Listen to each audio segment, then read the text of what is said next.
आपके साथ मैं हूं ममता सिंह। तो चलिए शुरुआत करते हैं आज की कुछ खास बड़ी खबर से। आज भील सेना के संगठन में झाबुआ कलेक्टर को ज्ञापन सौंपा गया है। भील संगठन की ओर से नारेबाजी करते हुए संगठन के कार्यकर्ता कलेक्ट्रेट पहुंचे और ज्ञापन सौंपा। रवि भूरिया ने बताया है कि वर्तमान आदिवासी समाज के शादियों का माहौल चल रहा है। आदिवासी शादी समारोह में विदेशी शराब का अधिक सेवन हो रहा है, इसलिए शासन को अवगत कराया है कि विदेशी लाइसेंस दुकान से अवैध विदेशी शराब ग्रामीण क्षेत्रों में सप्लाई और परिवहन पर प्रतिबंध लगाया जाए। साथ ही मार्केट से अमानक और एक्सपायरी डेट की कोल्ड ड्रिंक की भी जाँच की जाए। खाद्य विभाग के द्वारा किए जाए बेमौसम बारिश की वजह से आदिवासी किसानों को भारी नुकसान हुआ है, जिसका सर्वे कराया जाए और उचित मुआवजा दिया जाए। इस अवसर पर भील सेना प्रदेश अध्यक्ष रमेश बघेल, कैन सिंह भूरिया, भील सेना नारी शक्ति प्रदेश प्रभारी प्रियंका डामोर आदि अन्य साथी उपस्थित रहे। सरकारें हमेशा किसानों के साथ भेदभाव करती आई है और जब भी किसान मुसीबत में होता है तो सरकार उनका साथ देती नहीं है। अभी भी आप देख रहे हो कि बेमौसम बारिश हुई, उसमें भी बहुत सारे किसानों की जो फसलें हैं, जो अभी खरीफ की फसल है, रबी की फसल जो है, उसमें क्या कि गेहूँ और चने,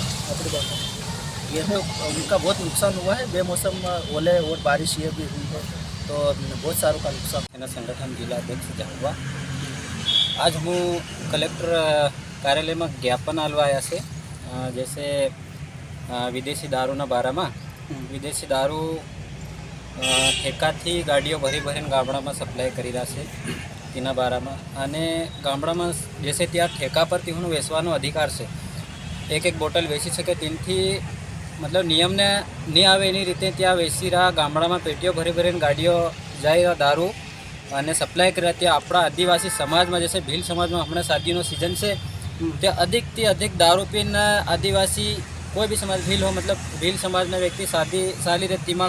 आज आपने ज्ञापन दिया है, किस मुद्दे को लेकर? आज हमने जो ज्ञापन दिया है कलेक्टर महोदय को, जो अवैध रूप से जो शराब बिक रही है और अवैध रूप से जो कोल्ड ड्रिंक बिक रही है, अवैध रूप से कंपनियाँ बिना कंपनी की कोल्ड ड्रिंक बिक रही, जिससे हमारे जैसे गरीब लोग बीमार हो रहे हैं आदि, जैसे कुछ भी सर्दी खांसी बुखार छोटी छोटी चीज़ों में जैसे वो अवैध रूप से जो कोल्ड ड्रिंक बिक रही है अपने यहाँ पे, और वो जिसको गाँव लोग समझते नहीं और मार्केट से उठाने जाते हैं। और इसकी कार्रवाई फूड विभाग को करना चाहिए कि ये अवैध कंपनी जो जितने कोल्ड ड्रिंक बिक रही है तो उसका बिल्कुल जांच की जाए और दुकानदार के पर कार्रवाई की जाए। और एक मुद्दा और हमने लिया था कि जो किसान भाई की जो थोड़े दिन पहले फसलें ख़राब हुई थी कुछ पानी के कारण, और उसका मुआवजा सरकार को दिया जाए किसानों को, क्योंकि हमें सरकार किसानों के साथ अत्याचार करती रहती है और कर रही है अभी भी। और बीच में भी जो एक दिन पहले की बात है, एक किसी लड़की के साथ बलात्कार हुआ जो उसके मामा ने किया, वो उसके मामा के ऊपर कार्रवाई की जाए, क्योंकि इसे हज़ारों वो होते रहते हैं कांड अपने हमारे समाज में जो कुरीतियाँ हैं और उस कुरीतियों की वजह से आज तक हमारे लोग कोई भी ऊपर नहीं आए। जैसे विदेशी शराब है, दहेज है और ये डीजे है, ये कुर्तियाँ हमारी सब गलत है और इन वजह से हमारे लोग ऊपर नहीं आ रहे। और दूसरी बात है कि गुजरात जाने का कारण भी हमारे लोगों का यही है। और जो अवैध शराब का हमने जो ज्ञापन दिया है, अवैध शराब का कि जो ठेके पे एक नंग बेच सकते हो, वो पेटिया के पेटिया सप्लाई करे, और जो सप्लायर का जो अवैध तरीके से जो लोग ले जा रहे हैं वो गाड़ियाँ बहुत भगा रहे हैं और रास्ते में कोई दुर्घटना भी हो जाती है। हमारे दारूवाड़ी बीके थे, फिर तीन में एम थाय कि कई नहीं सोरियो हाथे गलत थाय, सोरा फिर गलत करे तीन हाथे, ते इन्हीं सब बात ने ध्यान में रखता हुए ते दारू बंद थांग जोवे इतनी नहीं मतलब बिकना नहीं चाहिए इतनी। पर तीन हारू सरकार लाइसेंस आल रही हमने एक आज कालनी तारीखे घाना टेंडर થઈ करोड़ रुपया। हम झाबुआ की बात करें तो झाबुआ में भी झाबुआ दुकान की बात करें या पेट्रोल दुकान की बात करें तो 55 करोड़ में कमाई थाई रही थी।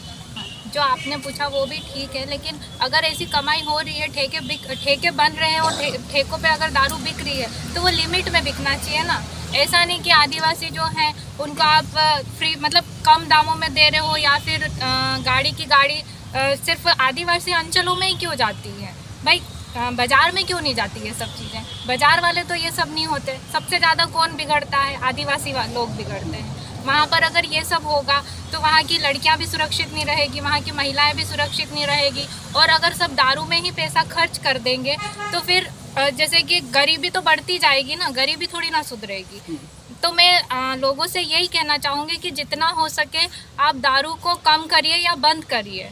आदिवासी अंचलों में दारू बंद होना चाहिए, ये बिल्कुल भी मतलब होना ही नहीं चाहिए। अगर आपको दारू भी पीना है तो आप अपनी कच्ची दारू पियो, और वो भी लिमिट में। ऐसा नहीं कि अब आप विदेशी शराब इतनी महंगी बिकती है, कोई सस्ती तो रहती नहीं है, लेकिन उसको खरीदने के लिए लोगों के पास पैसा रहता है।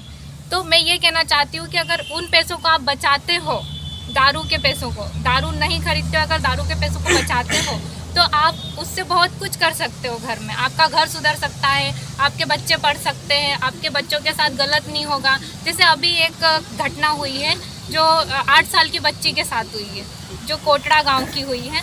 तो उसमें अभी मतलब जैसे उसके मामा ने ही उसके साथ गलत करके और उसको मार डाला। तो वो क्यों करा?